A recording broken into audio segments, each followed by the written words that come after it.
ಮೈಸೂರಿನ ಜಿಲ್ಲಾ ಗ್ರಾಮಾಂತರ ಕಾಂಗ್ರೆಸ್ ಕಾರ್ಮಿಕ ಘಟಕದ ಕಾರ್ಯದರ್ಶಿ ಬೇರಿಯ ದೇವರಾಜ್ ಅವರಿಂದ ಕೆಪಿಸಿಸಿ ಪ್ರಧಾನ ಕಾರ್ಯದರ್ಶಿ ನರೇಂದ್ರ ಅವರ ಹುಟ್ಟುಹಬ್ಬದ ಪ್ರಯುಕ್ತ ಬೀದಿ ವ್ಯಾಪಾರಿಗಳಿಗೆ ಸಿಹಿ ಹಂಚುವ ಮೂಲಕ ಅದ್ದೂರಿಯಾಗಿ ಆಚರಣೆ ಮಾಡಿ ಶುಭ ಹಾರೈಸಿದರು. ಇದೇ ಸಂದರ್ಭದಲ್ಲಿ ಡಾಕ್ಟರ್ BR ಅಂಬೇಡ್ಕರ್ ಯುವಕರ ಸಂಘದ ಗೌರವಾಧ್ಯಕ್ಷ ಪ್ರಕಾಶ್ ಸೇರಿದಂತೆ ಅಭಿಮಾನಿಗಳು, ಗ್ರಾಮಸ್ಥರು ಹಾಜರಿದ್ದರು.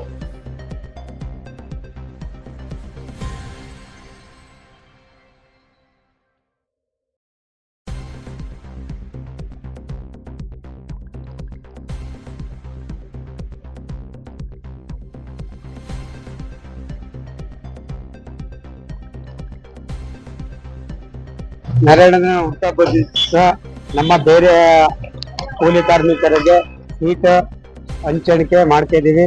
ದೇವರು 100 ವರ್ಷ ಅವ್ರಿಗೆ ಇನ್ನೂ ಆಯುಷ್ ಕೊಟ್ಟು ಮಾಡಲಿ. ನಮ್ಮ ಕೆಪಿಸಿಸಿ ಪ್ರಧಾನ ಕಾರ್ಯದರ್ಶಿಗಳಾದ ನರೇಂದ್ರಣ್ಣನವರಿಗೆ ಹುಟ್ಟುಹಬ್ಬದ ಆರ್ಥಿಕ ಶುಭಾಶಯಗಳು. ಅವರಿಗೆ ದೇವರು ಆಯುಷ್ ಆರೋಗ್ಯ ಕೊಟ್ಟು ಇನ್ನೂ ಹೆಚ್ಚಿನ ಮಟ್ಟದ ಸಮಾಜ ಸೇವೆ ಮಾಡತಕ್ಕಂತ ಹೆಚ್ಚು ಶಕ್ತಿ ದೇವರು ಭಗವಂತ ಶಕ್ತಿ ಕೊಡ್ಲಿ ಅಂತ ಈ ಮೂಲಕ ತಮ್ಮಲ್ಲಿ ಕೇಳ್ಕೊತಾ